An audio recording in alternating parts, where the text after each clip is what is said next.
설교 제목은 거짓의 시대를 사는 그리스도인입니다. 거짓의 시대를 사는 그리스도인. 제가 영국 유학 시절 미얀마 친구를 만났었습니다. 같이 공부를 했었는데 그 미얀마 친구가 한국에 대해서 너무 잘 알고 있었습니다. 특별히 한국 드라마를 거의 하루 종일 봤다는 거예요. 알고 봤더니 그 주몽이라는 드라마를 이제 하루 종일 봤는데 어떻게 그렇게 볼 수가 있냐? 참 좋은 나라다. 국가에서 그렇게 다 보여주냐? 했더니 아침부터 저녁까지 그 주몽 드라마가 하루 종일 나온다는 겁니다. 그래서 좋은 나라다라고 이렇게 생각을 했는데 그 친구가 근데 전혀 그렇지 않다는 거예요. 왜냐하면 그 드라마를 계속 보여줘서 국민들이 정치에 관심을 못 갖게 한다는 겁니다. 그러니까 국민들의 관심을 그 텔레비전 안에 붙잡아 두는 것이죠. 그것이 그 국민들을 통치하는 어떤 하나의 전략, 모략이었습니다. 그래서 그렇게 말하는 친구의 말을 들으며 우리나라도 한번 생각해 보게 되었습니다. 우리나라도 군부 독재 시절이 있었지 않습니까? 우리 젊은 친구들은 그 군부 독재 시절을 경험해 보지 않았지만 우리 집사님 아주 깊이 경험해 보시고 저는 이제 살짝 경험해 봤지만 그 군부 독재 시절에도 이 국민들에게 세 가지 이 정책을 시행했습니다. 그래서 이걸 3S 정책이라고 하는데 스크린, 그러니까 사람들이 텔레비전 속에 빠져들도록 이 스크린에 잡아두는 거죠. 정치에 관심을 갖지 못하도록. 그다음에 두 번째 스포츠입니다. 스포츠를 권장해 가지고 사람들이 그 스포츠에 빠져들게끔 그렇게 만드는 거죠. 세 번째가 섹스, 성입니다. 성적 상품들을 통해서 더욱더 그것에 빠져들게 만들었습니다. 이처럼 거짓을 통해서 사람들의 눈을 가리는 그런 일들을 했던 그런 시절이 있었습니다. 그럼 지금은 어떨까요? 지금도 그리 크게 다르지 않은 것 같습니다. 오히려 더 심해진 것 같습니다. 기술이 발전함에 따라서 이제 더욱더 뭔가를 거짓으로 보여줄 수 있는 수단들이 훨씬 더 많아졌습니다. 예를 들면 우리가 인스타그램에 보면 막 자기가 막 맛있는 거 먹는 거 올리고 뭐 여행 간 거 올리고 막 그러지만 그의 삶이 그렇게 행복하나요? 알고 보면 그렇지 않거든요. 그냥 그거를 보여주기 위해서 겉으로 그렇게 포장해서 사람들에게 보여줄 수 있습니다. 그래서 그런 인스타그램이나 뭐 이렇게 SNS를 통해서 자신의 원래 모습이 아니라 다른 포장된 모습을 보여주기도 하고 또 딥페이크 같은 그런 기술들은 가짜잖아요. 진짜가 아니라 가짜인데 마치 진짜처럼 보인단 말이에요. 최근에 저희 교수님도 저한테 계속 무슨 영상을 보내시는 거예요. 우리 그 카톡방에. 그래서 이 영상을 왜 보내시나 했더니 너무 신기하다고 하면서 보내신 거예요. 근데 제가 봤더니 딥페이크입니다. 교수님은 그게 진짜인 줄 알고 그렇게 보내셨는데 전혀 진짜가 아니었습니다. 저도 처음에는 이게 진짜인가 싶었는데 아니더라고요.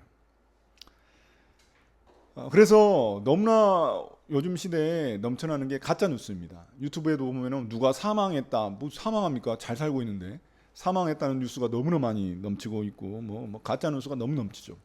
또 유튜브 알고리즘을 보면은 자꾸 나의 편견과 나의 선입견을 자꾸 더 딥하게 만들죠.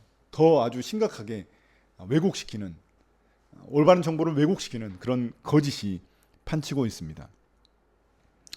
특별히 우리가 코로나 시절을 겪었는데 그 코로나 시절 때도 백신 맞으면 그 666 짐승의 표를 받는다고 해가지고 그 백신을 거절하는 사람들이 있었습니다. 제 친구의 사촌도 끝까지 그걸 거절하다가 벌금 맞았던 그런 경험이 있습니다. 그리고 최근에도 또 부정선거 이 논란으로 말미암아 아주 우리나라가 시끄러웠던 그런 경험도 있습니다. 또한 요새 젊은이들은 점술과 무속에 굉장히 심취해 있습니다. 우리는 잘 모르지만 굉장히 젊은 애들이 이런 걸 좋아합니다. 그래서 타로점을 많이 보고요. 또 여러분 번화가에 가면은 많은 점집들이 있습니다. 토종 비결 봐주고 막 이런 것들이 많이 있거든요. 그러니까 그게 가짜잖아요. 거짓이잖아요. 성경에서는 굉장히 무서운 죄로 지적하고 있는 게 바로 그것인데 그렇게 세상 사람들이 빠져들고 있다는 것입니다. 그럼 우리는 이런 거짓과 혼돈 속에서 그런 세상 속에서 우리는 어떻게 살아갈 수 있을까요? 우리가 시편 119편을 보고 있습니다. 시편 중에 가장 긴 시편입니다. 그런데 또한 119 편입니다. 우리가 119 언제 전화합니까? 아주 위급할 때 전화하지 않습니까? 마찬가지입니다. 우리의 인생이 위급할 때, 고난으로 인해 힘들고 있을 때 찾아야 할 시편이 바로 시편 119편입니다. 119 이렇게 기억하시면 되겠습니다.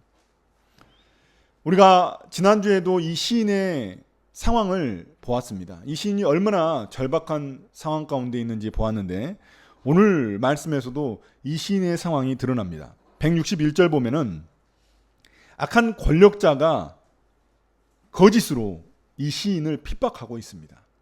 그러니까 자신의 말을 듣지 않는다고 해서 고통을 주고 고난을 주고 있는 것입니다. 권력자가 사용하고 있는 방법은 거짓이라는 방법입니다. 이 거짓 뒤에는 이 권력자의 거짓 뒤에는 뭐가 있을까요?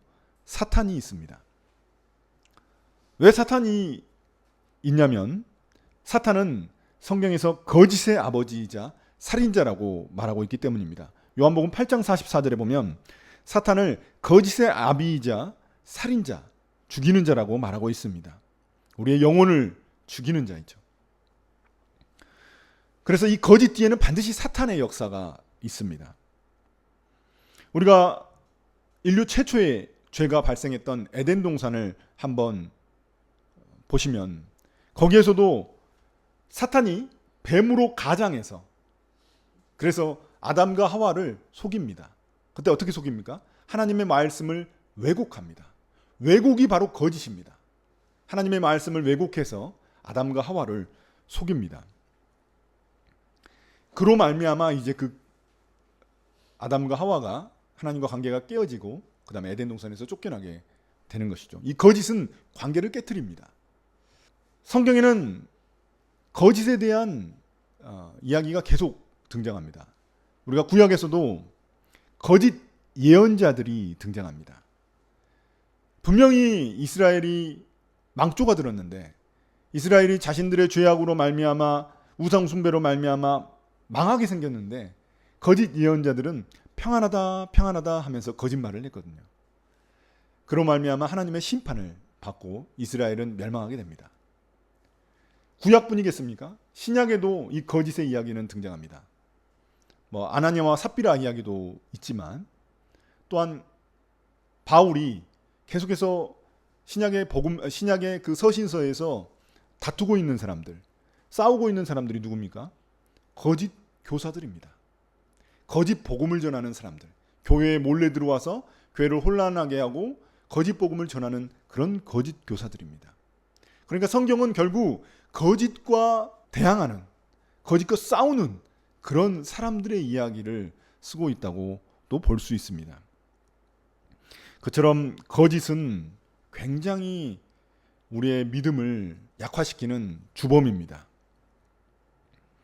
철로역정이라는 책을 보면, 철로역정 아시죠? 다 제가 자주 예를 드니까요. 철로역정이 성경 다음으로 많이 팔린 책이거든요. 성경 다음으로 많이 전 세계에 번역된 책입니다.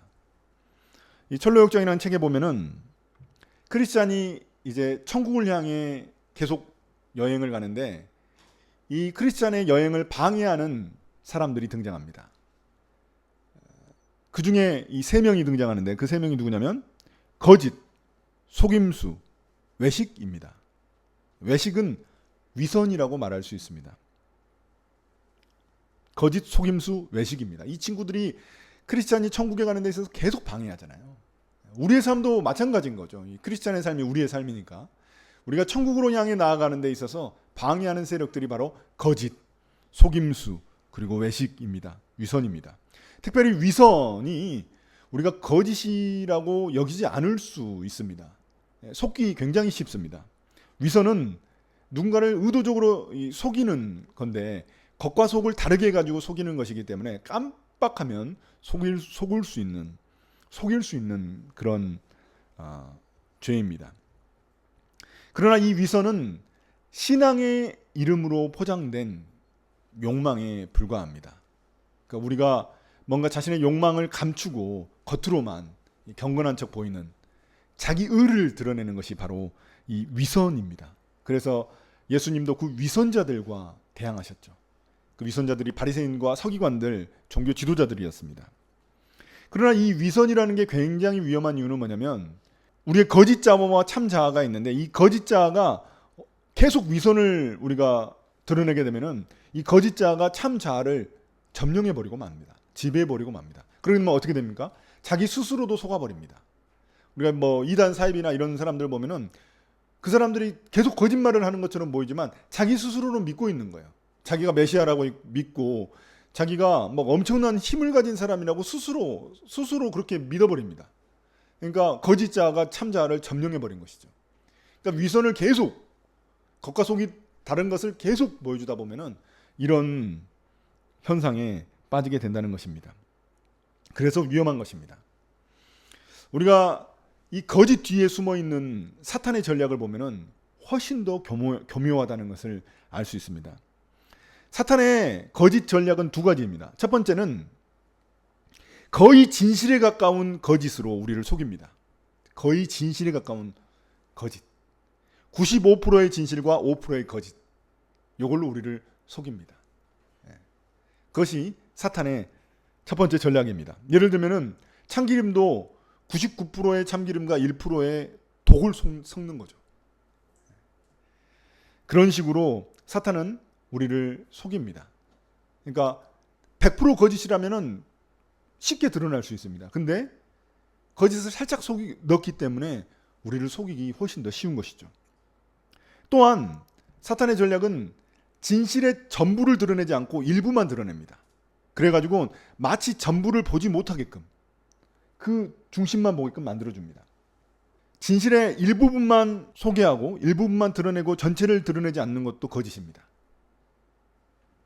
예를 들면 하나님의 사랑만 강조하고 하나님의 정의를 강조하지 않으면 그는 거짓이거든요. 하나님이 우리가 어떤 일을 해도 다 그냥 사랑하시고 다 그냥 봐주신다고 생각하면은 그것은 거짓입니다. 왜냐하면 하나님의 정의가 있기 때문에 그렇습니다. 만약에 하나님의 사랑만 있다면은 하나님이 십자가에서 죽으실 이유가 없죠. 그런데 하나님의 사랑과 정의가 있었기 때문에 동시에 있기 때문에 예수님께서 십자가에서 죽으신 것입니다. 또한 우리의 기복신앙도 마찬가지입니다. 뭐 기도만 하면 말씀만 열심히 읽으면 하나님이 모든 문제를 해결해 주시고 모든 막 복을 주시고 이렇게 생각하게 만드는 것은 거짓입니다. 거짓말입니다. 그렇지 않습니다. 우리의 인생이 그렇게 무슨 공식대로 무조건 다 흘러가지 않습니다. 그런데 마치 그런 것처럼 설교하고 가르친다면 그것은 거짓된 가르침입니다. 그래서 우리 성경에도 우리가 잠언, 전도서, 욥기가 있습니다. 잠언만 보면은 마치 모든 이 세상의 일들이 인과응보적으로 다 일어나는 것처럼 보입니다. 잠언에서는 무조건 열심히 일하면 무조건 복받고 그리고 열심히 하나님을 경외하면 복받고 잘되고 성공하고 이렇게 이야기합니다. 물론 그런 원칙이 있죠. 그러나 전도서를 보면은 인생이 허무하다고 말하거든요. 인생이 진짜 허무할 때가 많이 있거든요. 모든 걸 다 이루어도 허무할 때가 있습니다. 그리고 또 욥기는 무엇을 또 우리에게 이야기해 줍니까? 인생이 그냥 아무 악한 일을 하지도 않았는데도 불구하고 고통을 받을 때가 있다는 겁니다. 아무리 신앙생활 열심히 하고 진짜 잘 살더라도 갑자기 내 인생에 고통이 고난이 찾아올 때가 있다는 겁니다. 그것을 해석할 수 없을 때도 너무나 많다는 겁니다. 성경은 하나만 가르쳐 주는 게 아닙니다. 전체적으로 입체적으로 우리의 삶에 그런 일들을 다 보여주고 있습니다. 그런데 하나만 강조한다? 그러면 거짓인 것이죠. 이런 거짓에 대한 시인의 반응이 오늘 말씀에 등장합니다. 시인은 어떻게 합니까? 권력자가 거짓을 통해서 자신을 핍박하는데도 불구하고 시인은 복수하지 않습니다. 오히려 시인은 하나님의 말씀을 붙들겠다고 말합니다. 하나님의 말씀을 두려워하고 하나님의 말씀을 사랑하겠다고 고백합니다. 우리가 시편 119편을 보면서 기억해야 될 것은 이 시편 119편에 드러나는 그런 하나님 말씀에 대한 시인의 사랑입니다. 사랑 고백이 너무나 많이 등장합니다. 그럼 왜 시인은 거짓으로 자신을 죽이려고 하고 자신을 핍박하는데도 불구하고 이렇게 하나님의 말씀을 찬양할 수 있을까요? 하나님의 말씀을 붙들 수 있을까요? 그 이유는 첫 번째, 하나님의 말씀이 변하지 않는 진리이기 때문입니다. 165절에 보시면 주님의 법을 사랑하는 사람에게는 언제나 평안이 깃들고 그들에게는 아무런 장애물이 없습니다 라고 고백하고 있습니다. 시인은 하나님의 말씀이 결코 변하지 않기 때문에 그 안에서 평안함을 느끼는 것입니다. 세상의 거짓말들은 자꾸 자신을 옥죄이고 자신을 억압하고 압박하지만 그 가운데서도 시인은 하나님의 말씀을 붙들고 있기 때문에, 변하지 않는 하나님의 말씀을 붙들고 있기 때문에 그 마음속에서 평안함을 느끼는 것입니다. 보통 우리가 이런 거짓 가운데 둘러싸여 있으면 나를 모함하고 덫을 놔가지고 나를 죽이려고 할 때, 그럴 때 우리의 감정은 어떻습니까? 분노하고 막 저항하고 그러잖아요. 그런데 시인은 어떻습니까? 평안함을 느낀다고 고백하고 있습니다. 그럼 진짜 두려움을 느끼지 않았을까요? 아니면 분노하지 않았을까요? 뭐 그런 마음이 있었겠죠. 그럼에도 불구하고 시인은 뭔지 알 수 없는 그 하늘의 평안함이 자신을 감싸고 있다는 걸 깨달은 것입니다. 그러니까 우리도 이런 너무나 복잡하고 혼란스럽고 너무 힘든 어떤 시간이 있을 때, 그때 하나님의 말씀 가운데 잠잠히 거하는 그런 경험을 할 수 있습니다. 저도 그런 경험이 있는데, 그러니까 아무것도 해결된 것이 없고 너무나 복잡하고 혼란스럽고 뭔가 꼬였을 때, 일이 꼬였지만 그때 하나님 말씀 앞에 나아가 내가 그 말씀을 붙들고 기도하고 그 말씀 가지고 막 기억하고 읽고 막 했을 때, 그때 하나님이 주시는 귀한 평안이 있습니다. 시인은 그 평안을 지금 말하고 있는 겁니다. 두렵지 않거나 뭔가 분노하지 않기 때문에 이렇게 말하고 있는 게 아닙니다. 두렵고 분노하기도 하고 뭔가 막 억울한데 그럼에도 불구하고 이 시인은 하나님의 말씀, 그 말씀을 붙들며 평안함을 느끼고 있는 것입니다. 왜냐하면 그 하나님의 말씀은 변하지 않는 진리이기 때문입니다. 그럼 우리가 사는 세상을 한번 보십시오. 우리가 사는 세상은 얼마나 급하게 변하고 있습니까? 얼마나 빠르게 변하고 있습니까? 기후위기가 이제 현실이 되었습니다. 전 세계에서 기후위기로 인해 산불이 일어나고 있고 홍수와 지진, 또 가뭄이 일어나고 있습니다. 우리의 미래가 너무나 걱정스럽죠. 무슨 일이 일어날지 우리가 어떻게 알겠습니까? 우리나라도 지진이 거의 일어나지 않다가 요새는 지진 이야기가 자주 나오고 있습니다. 그리고 전쟁. 이번에 또 전쟁, 인도하고 파키스탄하고 전쟁이 또 일어나지 않습니까? 이 세계 곳곳에서 전쟁이 자꾸 일어나고 있습니다. 그런데 과학기술은 점점 더 발전해가지고 전쟁이 좀 더 첨단화되고 있거든요. 더 무섭죠. 그리고 경제적 위기가 계속해서, 글로벌 경제 위기가 우리를 덮쳐오고 있습니다. 그런데도 불구하고 우리의 사회는 혼란과 혼동에 휩싸여 있습니다. 이번에 우리나라도 그런 혼란과 혼동을 겪지 않았습니까? 다른 나라도 마찬가지입니다. 극우 세력들이 많이 부상해서 나라가 혼란스럽고 혼돈에 빠져 있습니다. 사회적 갈등은 얼마나 심합니까? 빈부격차는 점점 더 벌어지고 있고 세대 간의 갈등, 그리고 지역 간의 갈등, 계급 간의 갈등, 엄청난 갈등들이 우리 사회를 휩싸고 있습니다. 그리고 과학은 점점 더 발전하고 점점 더 진보하고 있어가지고 그것을 따라가는 것이 힘겨울 정도입니다. AI 속도가 너무나 빨라서 그것을 따라가는 것조차 너무 힘듭니다. 그래서 우리가 그 흐름에서 탈락할까봐 두려움을 갖고 있죠. 특별히 젊은 친구들이 내가 이 흐름에서 도태될까봐 그런 두려움을 갖고 있습니다. 그런 두려움, 그것이 이런 혼란스럽고 이런 빠르게 변하는 이런 세상 가운데 우리가 느끼는 두려움입니다. 그런데 오늘 말씀의 시인을 보십시오. 시인도 역시나 이런 두려움과 혼란이 있었죠. 그러나 그럼에도 불구하고 이 시인은 하나님의 말씀을 붙들고 있습니다. 왜냐하면 하나님의 말씀이 변하지 않는 진리이기 때문입니다. 여러분, 성경이 변했습니까? 2000년 전이나 지금이나 성경은 변함이 없습니다. 전 역사를 통해서 변하지 않는 그런 진리, 그 말씀을 우리가 붙들고 있는 것입니다. 그래서 성경인 겁니다. 성경이 시대에 따라 변한다면 성경이 아니죠. 그러나 2000년 전에도 똑같은 성경이었고 지금도 똑같은 성경입니다. 그리고 2000년 후에도 똑같은 성경일 것입니다. 그렇기 때문에 이 시인은 하나님의 말씀을 붙들 수 있는 것입니다. 이렇게 말씀에는 변하지 않는 속성이 있기 때문에 시인은 두려움 가운데서도 평안함을 느낄 수 있는 것입니다. 변하지 않는다는 그 속성 때문에 이 말씀의 이 변하지 않는 속성이 마치 부모님의 사랑을 닮아 있습니다. 이 어버이 주일이기도 하지만 이 부모님의 사랑이 유효기간은 있습니다. 부모님이 이제 언젠가는 돌아가시잖아요. 유효기간은 있는데 그 사랑의 본질은 변하지 않죠. 부모님이 사랑한다는 건 변하지 않습니다. 아무리 자식이 잘났든 못났든, 아무리 자식이 엉망진창이더라도 그 부모님의 사랑은 변하지 않거든요. 오히려 더 사랑하시죠. 아픈 손가락이 더 사랑받는 법이죠.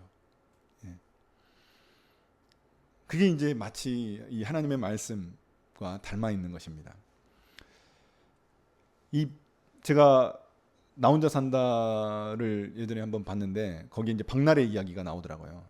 예전에 한번 소개해 준 적이 있는데 이 박나래가 서울에 있으면은 집에서 편안히 쉴 수가 없다고 합니다. 집이 너무 좋거든요. 한남동에 집 굉장히 좋은 집에서 사는데 집이 편안하지가 않다는 거예요. 왜냐하면 가만히 있으면 뭔가 자기가 도태될 것 같고 뭔가 일을 하고 있지 않으면 자기가 뭔가 실패한 것 같은 그런 느낌이 들어서 집에는 편안하지가 않다는 겁니다. 그런데 어디만 가면 막 잠을 쿨쿨 잔다는 겁니다. 목포 자기 고향만 가면은 거기에서 그냥 편안히 그냥 완전히 잠을 막 몇 시간씩 막 잔다는 겁니다. 아무 생각 없이. 왜 그럴까요? 거기에 부모님이 계시기 때문에 그렇습니다. 부모님은 그 어떤 조건을 따지지 않거든요. 그냥 조건 없이 그 자식을 사랑하기 때문에 그렇기 때문에 그 안에서 편안함을 느끼는 것이죠. 평안함을 느끼는 것이죠. 지금 딱 시인이 그겁니다.